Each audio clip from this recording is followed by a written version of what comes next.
ఎందుకు వెళ్ళాలి?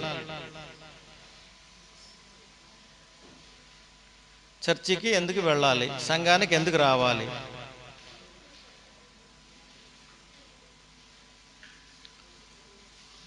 ప్రశ్న ఉంది, సమాధానం సరే ఎవరైనా చెప్పగలరా? చర్చికి ఎందుకు రావాలి? నేను ప్రతిసారి చెప్తున్నాను, ఇది వేద పాఠశాల అని చెప్తూనే ఉన్నాను. మనం సంఘానికి లేదా చర్చికి ఎందుకు రావాలి లేదా ఎందుకు వెళ్ళాలి?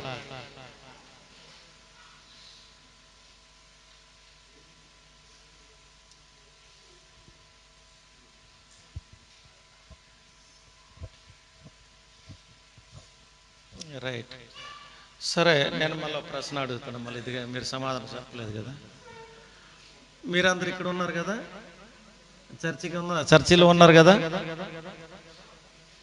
మీరు ఇది అయిపోయిన తర్వాత ఎక్కడికి వెళ్తారు? ఎక్కడికి వెళ్తారు? ఎందుకు ఇంటికి వెళ్తారు? ఎందుకు ఇంటికి వెళ్తారు చెప్పండి. ఎందుకు ఇంటికి వెళ్ళాలి?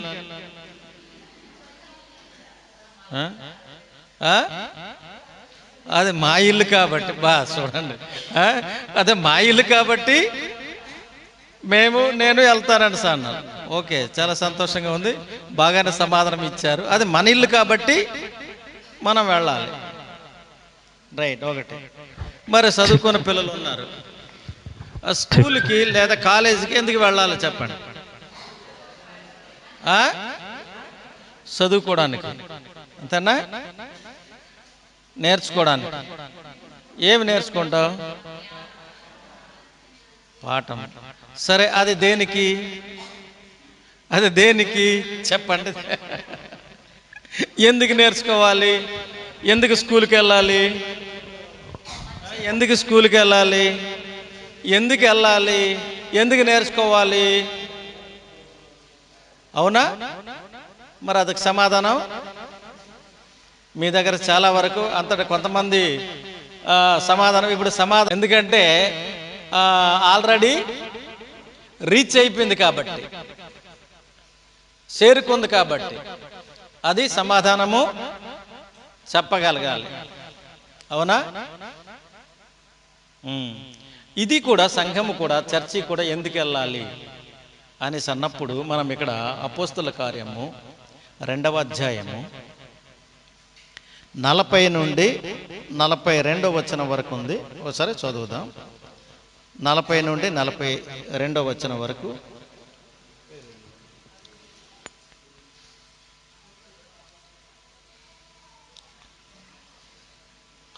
నలభై నుండి 42 వరకు ఎవరు దొరకలేదా? నేను చదువుతానా? ఇంకను అనేక విధములైన మాటలతో సాక్ష్యం ఇచ్చి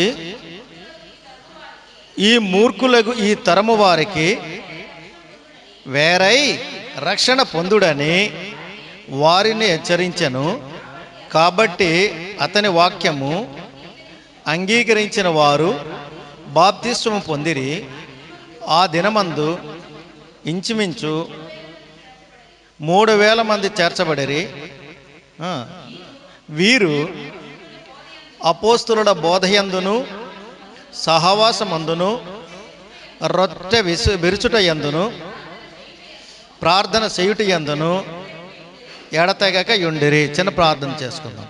పరిశుద్ధుడైన మా ప్రియ పరలోక తండ్రి దేవ, ఇదిగో ప్రభు, ఈ క్షణములో మరోసారి నీ యొక్క నామాన్ని జ్ఞాపకం చేసుకోవడానికి నన్ను నిలబెట్టిన విధానం వందనాలు.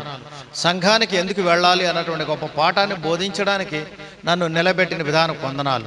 నాకు మంచి వివేచన జ్ఞానమును జ్ఞాపక శక్తిని మీరు అనుగ్రహించి నడిపించమని, ప్రారంభం నుండి చివరి వరకు మీరే సహాయం చేయమని యేసు పరిశుద్ధ నామమున ప్రార్థించి అడివేడుకుంటున్నాను తండ్రి, ఆమేన్.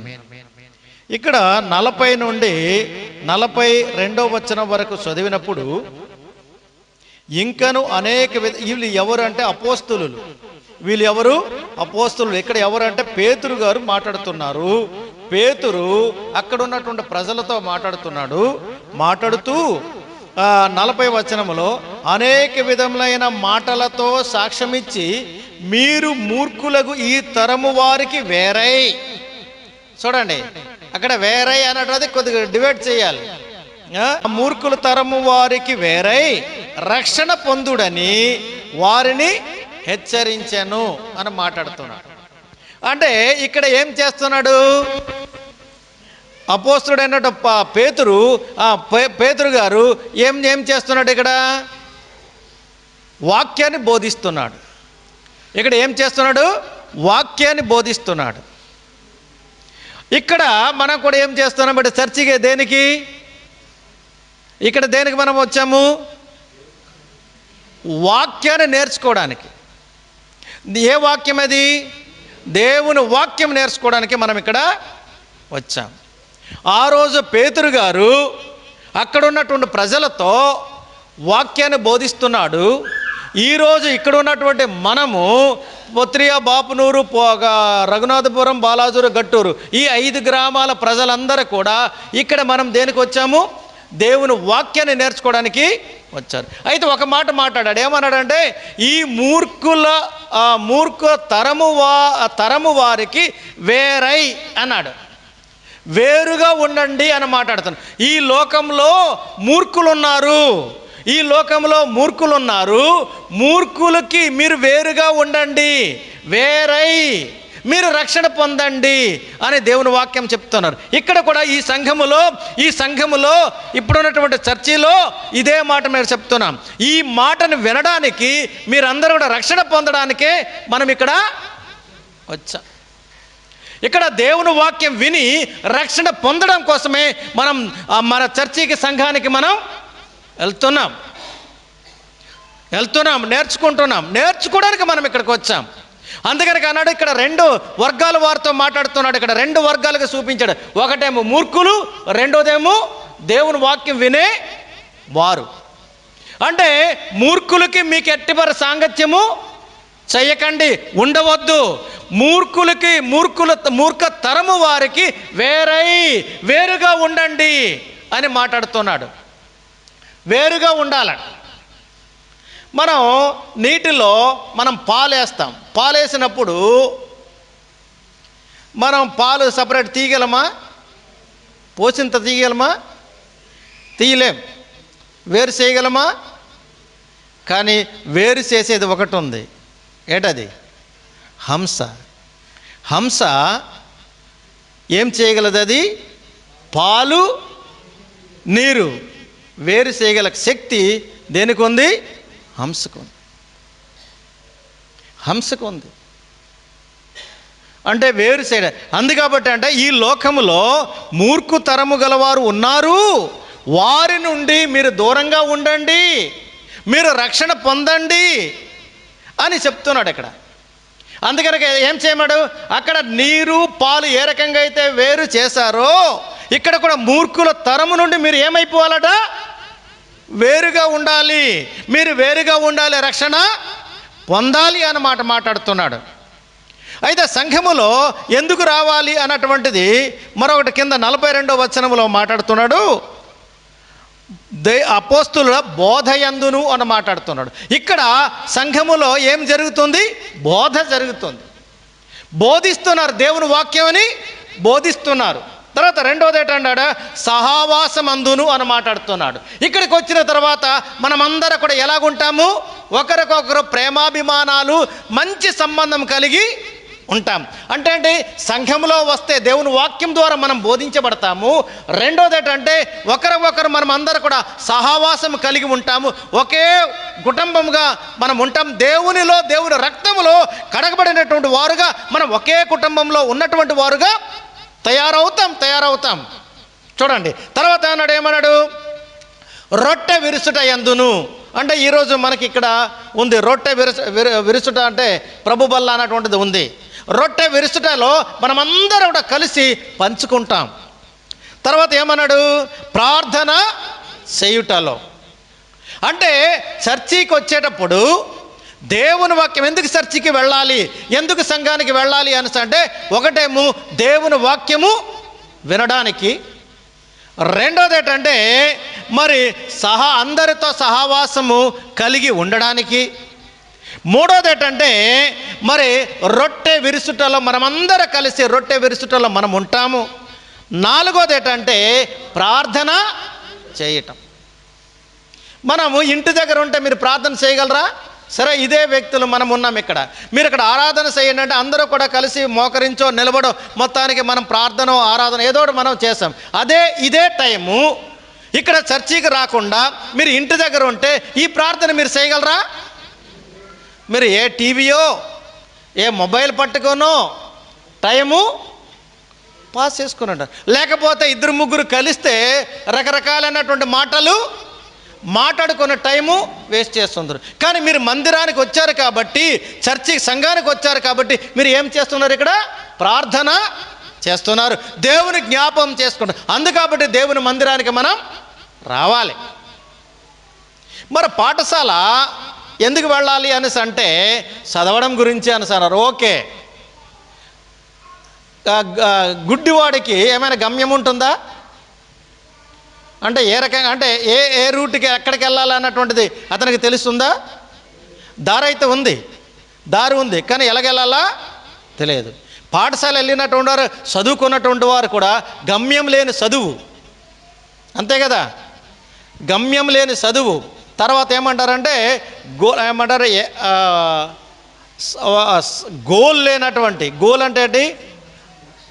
లక్ష్యం లేనటువంటి చదువు వేస్ట్, అంతే కదా. అందరూ చదువుతారు, పుస్తకం చదివితే చదువు వచ్చేస్తుందా? కాదు. స్కూల్కి, పాఠశాలకి, కాలేజీకి ఎందుకు వెళ్తున్నాము? అందుకనక పాపకు నేను అదే అన్నాను, ఒక లక్ష్యం అన్నటువంటిది పెట్టుకున్నా. ఆ లక్ష్యాన్ని సాధించడం అప్పుడే నీవు వెళ్ళినటువంటి చదువుకి సార్థకం అవుతుంది. అంతేగాని పాఠశాల వెళ్ళిన వాళ్ళందరూ, చదువుకున్న వాళ్ళందరూ అందరూ చేరిపోయారా? మంచి భవిష్యత్తుకి వచ్చారా? కాదు. కానీ ఒక గమ్యం చేరడానికి ఎన్ని ప్రయత్నాలు చేసి ఉంటామమ్మా, ఎంత కష్టపడి ఉంటావు కదా. స్కూల్కి వచ్చిన మాత్రాన నీవు పాఠాలు చెప్పాలి, ఉపాధ్యాయుడు చెప్పిన పాఠాలు నేర్చుకోవాలి, అదనంగా కూడా నీవు కొన్ని తీసుకోవాలి. తర్వాత అదే కాకుండా కోచింగ్ కూడా వెళ్ళాలి. దాన్ని సాధించడానికి ఎక్కడికి వెళ్ళారు? మళ్ళీ ఆడ నేర్చుకోవడమే కాదు, మళ్ళీ కోచింగ్కి వెళ్ళారు. ఎందుకు? నీ గమ్యాన్ని చేరుకోవడం కోసం, నీ లక్ష్యాన్ని సాధించడం కోసము ఇన్ని ప్రయత్నాలు చేసావే. మరి ఇక్కడికి వచ్చినటువంటి నీవు ఒక గమ్యం ఉంది, గమ్యం ఉందా? లేకపోతే అందరూ వెళ్తున్నారు కాబట్టి నేను వెళ్ళిపోవాలని మనం అనుకుంటున్నామా? చెప్పండి. ఇక్కడ చర్చికి దేనికి వస్తున్నాం మనం? వాళ్ళు మాకు పిలిచారు కాబట్టి నేను వెళ్ళాలి, ప్రార్థన చేయమన్నారు కాబట్టి ప్రార్థన చేయాలని గుడ్డివారితో సమానంగా మనం పని చేయకూడదు. నీవు ఎందుకు వచ్చావు అన్నది ముందు నీకు లక్ష్యం ఉండాలి, ఒక గురి ఉండాలి. మనం ఎందుకు వచ్చాము ఇక్కడ చెప్పండి? ఎందుకు వచ్చాము చెప్పండి? మనమందరం కూడా లక్ష్యం అంటే, మన లక్ష్యం ఎక్కడ? పరలోకం. మన లక్ష్యం ఎక్కడ? పరలోకంలో చేరడానికి, దేవునితో ఉండడానికి మన లక్ష్యం అది. మన లక్ష్యం చేరాలి అనేసి అంటే అనేక రకాలైనటువంటి ఆటంకాలు, శోధనలు, ఇబ్బందులు అన్నీ ఉంటాయి. అవన్నీ కూడా ఇక్కడ మనకు బోధించబడుతుంది. ఎక్కడ? సంఘములో బోధించబడుతుంది. నీవు ఏ రకంగా సమాజంలో కానీ, సంఘంలో కానీ, కుటుంబంలో కానీ, వ్యక్తిగత జీవితంలో కానీ ఏ రకంగా జీవించాలి అన్నటువంటిది ఎక్కడ జరుగుతుంది బోధన? సంఘములో. అందుకబట్టి సంఘములో రావాలి, సంఘంకి రావాలి. నీవు సంఘంకి రాకుండా నీవు ఎట్టి పరిస్థితుల్లోనూ దేవుని దగ్గర నీవు చేరలేవు. పాఠశాల వెళ్ళకుండా, చదువుకోకుండా నీకు ఉద్యోగాలు వస్తాయా చెప్పండి? ఉద్యోగాలు వస్తాయమ్మా? చదవడు, ఊరంతా తిరుక్కుని ఉంటాడు, ఎవడో స్కూల్కి వెళ్తాడు, వస్తాడు, పుస్తకం పడేసి వెళ్ళిపోతాడు. అలాంటి వాడికి ఉద్యోగం వస్తుందా? ఉద్యోగం రావడానికి వాడు చేసే ప్రయత్నం ఇంత అంత కాదు. ఈరోజు కలెక్టర్లు కానీ, లేకపోతే ఏమంటారు ఐఏఎస్ ఐపీఎస్లు, వాళ్ళు మంచి పొజిషన్లో గ్రూప్ 1 గ్రూప్ 2 ఉద్యోగాలు ఉన్నటువంటి వారు వాళ్ళు చేసే ప్రయత్నం ఇంత అంత కాదు. నిద్రలు కూడా ఉండదు, నిద్ర లేకుండా చదివినటువంటి చదువులు ఈరోజు వాళ్ళకి మంచి భవిష్యత్తులోనికి తీసుకెళ్ళింది. ఈరోజు కూడా నీవు చర్చికి వచ్చి రావడమే కాదు, చర్చికి ఎందుకు రావాలంటే కన్నీటి ప్రార్థన, తర్వాత విశ్వాసము దేవుని వాక్యాన్ని నేర్చుకుని దాని ప్రకారము నీవెప్పుడైతే జీవిస్తావో అప్పుడే పరలోక రాజ్యానికి వెళ్తావు తప్ప ఇక్కడికి వచ్చే నామాత్రంగా వచ్చి నీవు వచ్చిన నామాత్రంగా వస్తా నీకు గోలు లేనటువంటి లక్ష్యం లేనటువంటిది అంటే ఏమంటే గురి లేనటువంటి ప్రార్థన వృధా. అందుకబట్టి ఇక్కడ అన్నాడు అపోస్తుల బోధయందును, తర్వాత ఏమన్నాడు సహవాసమందును, రొట్టె విరుసుటయందును, ప్రార్థన చేయుటయందును. ఇవన్నీ కూడా ఎక్కడ జరుగుతుంది? ఎక్కడ దొరుకుతుంది? సంఘములో దొరుకుతుంది. ఇవన్నీ సంఘములో దొరుకుతుంది. అందుకబట్టి సంఘానికి రమ్మంటున్నారు. నీవు సంఘానికి వస్తే నీవు ఏదైతే పరలోక రాజ్యంలో దేవునితో ఉండాలని నీవు కోరుకుంటున్నావో ఖచ్చితంగా నీవు అక్కడ చేరుతావు. ఒకసారి మా పాఠశాల మా స్కూల్లో మొన్న ఏ సెలవులు ఇచ్చారు? పండగ సెలవులు ఇచ్చారు, సంక్రాంతి సెలవులు ఇచ్చారు. సంక్రాంతి సెలవుల్లో టైంలో ఊరికి వెళ్ళలేదు పిల్లలు, కొంతమంది పిల్లలు. సంక్రాంతి సెలవులు అయిపోయిన తర్వాత ఓపెనింగ్ టైంలోన వాళ్ళేమో స్కూల్కి వెళ్ళారు. నాకు బాగా కాలింది. అరే 10 రోజులు సెలవులు ఇచ్చారు, 10 రోజులు దేనికి ఇచ్చారు? ఎక్కడైనా ఒకవేళ ఉంటే తిరగమన్నారు, లేకపోతే ఎక్కడో తిరగాలి. స్కూల్ అయిపోయిన తర్వాత, సెలవులు అయిపోయిన తర్వాత ఓపెనింగ్ రోజు స్కూల్కి రావాల్సిన టైంలో నీవు ఊరికి వెళ్తావా? ఎలాగుంటుందండి? ఎలాగుంటుంది? ఎంత ఆ ప్లేసులు మీరైనా నేనే కాదు, మీరున్నా కాలుతుంది, బాగా కాలుతుంది. వాళ్ళకే కాదు, తల్లిదండ్రులకి వార్నింగ్ ఇచ్చాను. ఎందుకండి స్కూల్ టైంలో ఉన్నారు, ఇప్పుడు వెళ్తారు, సరే వెళ్ళి వచ్చేస్తారా? కాదు, 2-3 రోజులు మళ్ళీ ఉంటారు. మాకు మళ్ళీ ఇప్పుడు ఏంటంటే 75 days ప్రోగ్రామ్, 100 days ప్రోగ్రామ్, ఒకటి GFL అని ఒకటి పెట్టున్నారు. రోజుకి ఖచ్చితంగా డేట్తో సహా మాకు కొన్ని టార్గెట్ ఇచ్చున్నారు. ప్రతిరోజు ఖచ్చితంగా ఒక 2-3 వాక్యాలు లేకపోతే పదాలు నేర్పాలి. మరి ఈ 2-3 రోజులు రాకపోతే పరిస్థితి ఏంటి? రాయగలడా? ఇంటర్మీడియట్ కూడా ఉన్నట్టుగా ఉందా మీకు అమ్మా?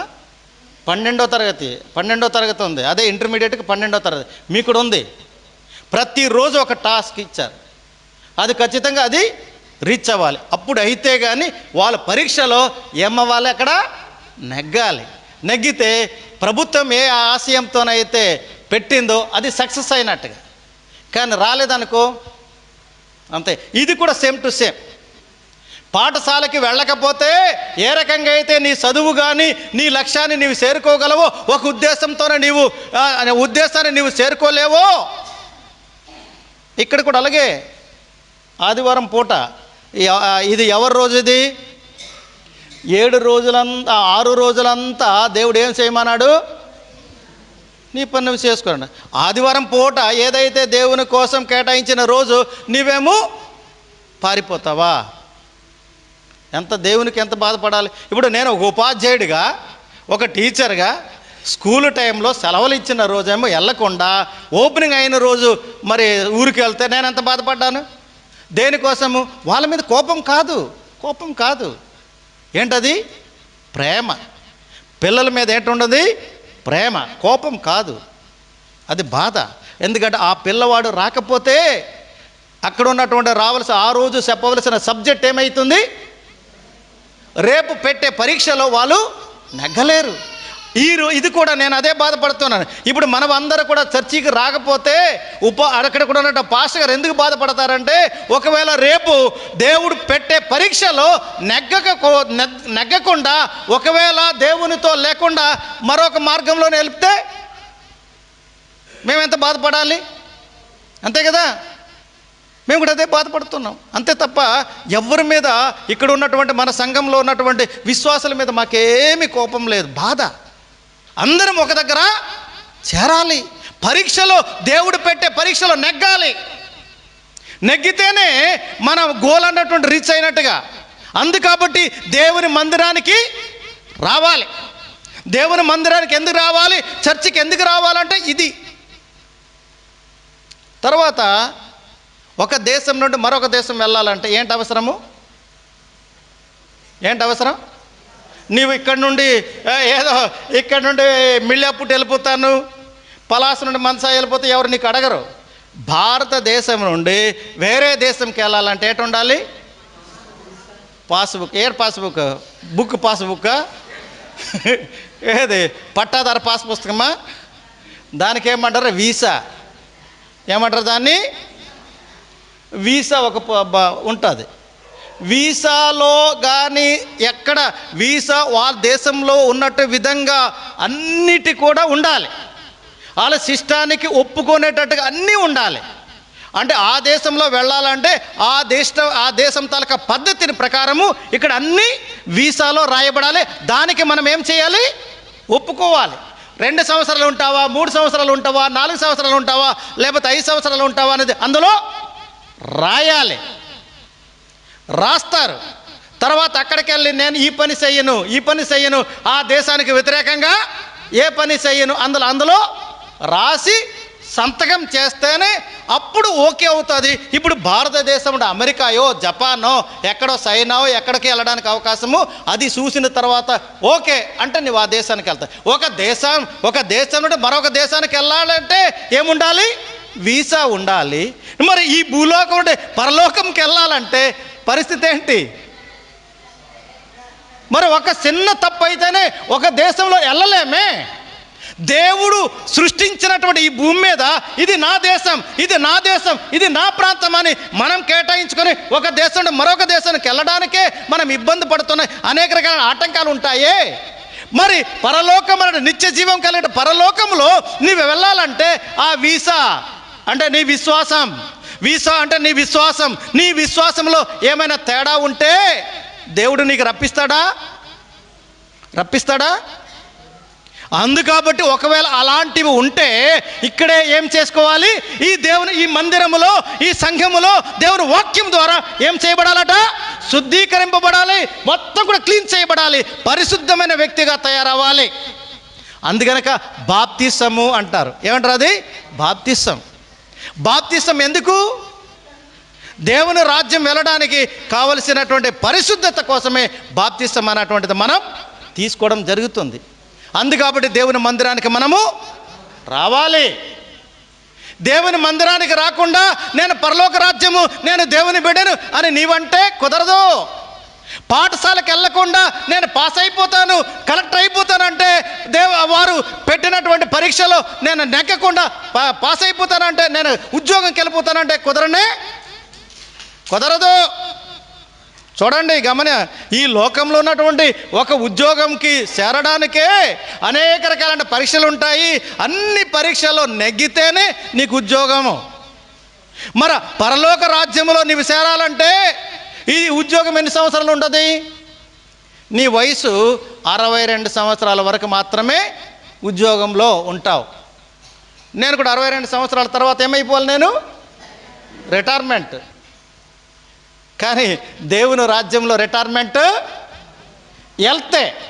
దేవుని రాజ్యంలో వెళ్తే అక్కడ రిటైర్మెంట్ లేదు, లైఫ్ లాంగ్.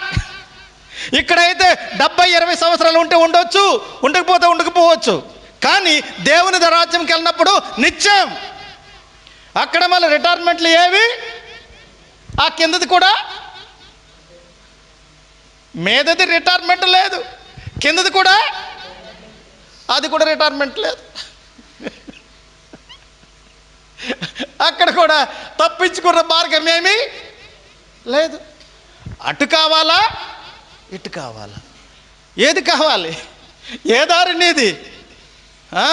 రహదారి కావాలా? ఏమంటారు? నా దారి రహదారి అంటారు. నీ దారి రహదారి అయితే నీ బతుకు గోదారే. దేవుని దారి ముళ్ళదారి, దేవుని దారి ఇరుకుదారి. ఏదైతే ముళ్ళు దారి, ఇరుకు దారిలో పోతావో అక్కడేమో మంచి దారి, నీకు మంచి స్థలం నీకు దొరుకుతుంది. నాకు ఎక్కడ కూడా ఆటంకం ఉండకూడదు. నేను వెళ్ళినదే రైట్, నేను ఈ లోకంలో ఏ రకంగా ఉంటా ఆ రకంగానే వెళ్తాను అంటే కుదరదు. అందుకాబట్టి ఎక్కడే ఇవన్నీ కూడా ఖండించడము, మంచిని ఒక అంటే పరిశుద్ధంగా తీర్చిదిద్దే స్థలం ఏది? ఎక్కడమ్మా? ఇక్కడే. నీవు ఒకవేళ తప్పుడు మార్గంలో వెళ్తే ఈ వాక్యం ద్వారా ఖండించి ఒక మంచి వ్యక్తిగా తయారు చేసేది ఇక్కడే. పాఠశాలలో కరెక్ట్గా పాఠాలు చదువుకులేనటువంటి పిల్లలు ఉపాధ్యాయులుగా మేమేం చేస్తాము? ఆ పిల్లలకి ప్రత్యేకమైన క్లాసులు, ప్రత్యేకమైనటువంటి ఏమిటంటే మెటీరియల్స్ ఇస్తాం. వారందరూ కూడా ఈ పిల్లలతో సమానంగా తయారవడానికి మేము ప్రత్యేకమైన క్లాసులు ఏర్పాటు చేసి వాళ్ళందరూ సమానంగా వచ్చేటట్టుగా పరీక్షలో ఈ పిల్లలు కూడా మిగతా తెలివైన పిల్లలతో సమానంగా వాళ్ళు నెగ్గేటట్టుగా మేము చేస్తాం.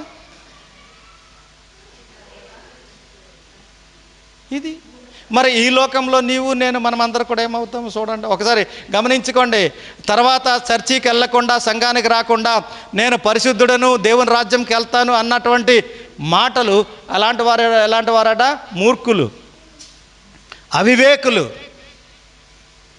గమనించండి, ఎవరు కూడా చర్చికి వెళ్ళకుండా, దేవుని వాక్యం వినకుండా, మరి సహవాసంలో పాలు పొందకుండా, అలాగే రొట్టె విరుచుటలో భాగస్వామ్యం లేకుండా, నీవు దేవుని బోధలో నీవు ఉండకుండా, దేవుని బోధ వినకుండా నీవు ఉంటే నీవు దేవుని రాజ్యముని వెళ్తాను అని నీవు అనుకుంటే అది సాధ్యమే కాదు.